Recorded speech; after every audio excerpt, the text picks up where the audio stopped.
ایک بندہ آ گیا، وہ غیر مسلم تھا، تو کہنے لگا میرے کچھ سوالوں کے جواب میں پر کسی نے دیے نہیں کبھی. تو جب اس نے آ کے بہت بڑا دعویٰ کیا کہ اگر کوئی میرے سوال کا جواب دے تو میں مان جاؤں، تو پھر مسلمانوں نے کہا کہ نہیں، تو نے بڑا ہی دعویٰ کر دیا، تو شے ہی کوئی نہیں، وہاں تو بڑے بڑے مان گئے. تو ہمارے ساتھ حضرت مولا علی شیر خدا کے پاس لے گئے، تو اس نے بڑے بڑے مشکل سوال کیے. پہلی بات وہ کہنے لگا آپ مجھے 2 ایسے دوست بتائیں جن میں کبھی لڑائی نہیں ہوئی. تو حضرت علی کہنے لگے تو بڑے دعوے کر رہا تھا کہ میں بڑے لمبے سوال پوچھوں گا. وہ 2 دوست جن میں کبھی لڑائی نہیں ہوئی وہ جسم اور روح ہیں بھی اکٹھے ساتھ رہتے، دوست بھی ہیں، پر کبھی آپس میں لڑائی، بڑے بڑے گناہ کرتا ہے، جسم پر روح ناراض نہیں ہوتی، وہ ساتھ ہی رہتی ہے. اس کی آنکھیں کھل گئیں، اس کو تو کبھی جواب ہی نہیں ملا تھا. کہنے لگا اچھا وہ 2 ایسے دوست پھر بتائیں جن میں کبھی صلح نہیں ہوئی. تو فرمایا وہ موت اور حیات ہیں. جب موت آتی ہے تو پھر زندگی باقی ان کی صلح نہیں ہو سکتی، اکٹھے رہ ہی نہیں سکتے. اللہ اکبر.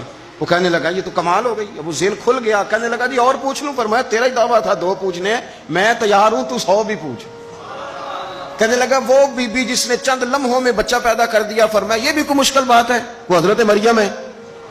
1 منٹ میں حاملہ ہوئی تھی، اگلے منٹ میں اللہ تعالیٰ نے انہیں تھوڑی سی تکلیف سے گزارا، اور اگلے منٹ میں حضرت عیسیٰ پیدا ہو گئے. کوئی مشکل بات ہے؟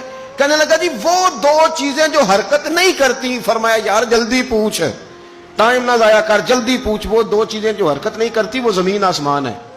اس نے کہا وہ 2 چیزیں جو ٹھہرتی نہیں، فرمایا وہ سورج اور چاند ہے، جو حرکت ہی کرتے رہتے. کہنے لگے اچھا وہ بتائیں جی جو کھا تو بڑا کچھ کیا پر پیا اس نے کچھ بھی نہیں.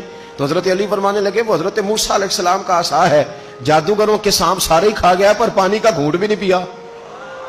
حد ہو گئی. وہ شخص کہتا ہے علی کے جواب نے، مولا علی شیر خدا کے جوابات نے میرے اندر ہجان پیدا کر دیا. میں نے فوراً کہا بتائیں وہ شخص جو کوئی شے نہیں. تو حضرت علی کہنے لگے جو میرے نبی کا کلمہ نہ پڑھے وہ کوئی شے نہیں. کہنے لگے وہ بتائیں جو بڑی شے ہو. فرمایا جو چاہے کہ اس کی عزت کعبے سے بھی زیادہ ہو جائے اور وہ بڑی شے بن جائے تو وہ محمد عربی کا کلمہ پڑھتا ہے. کافر کوئی شے نہیں اور مومن ہے بڑی شے. اس نے ہاتھ آگے بڑھایا، کہنے لگا پھر پڑھائیے مجھے بھی کلمہ.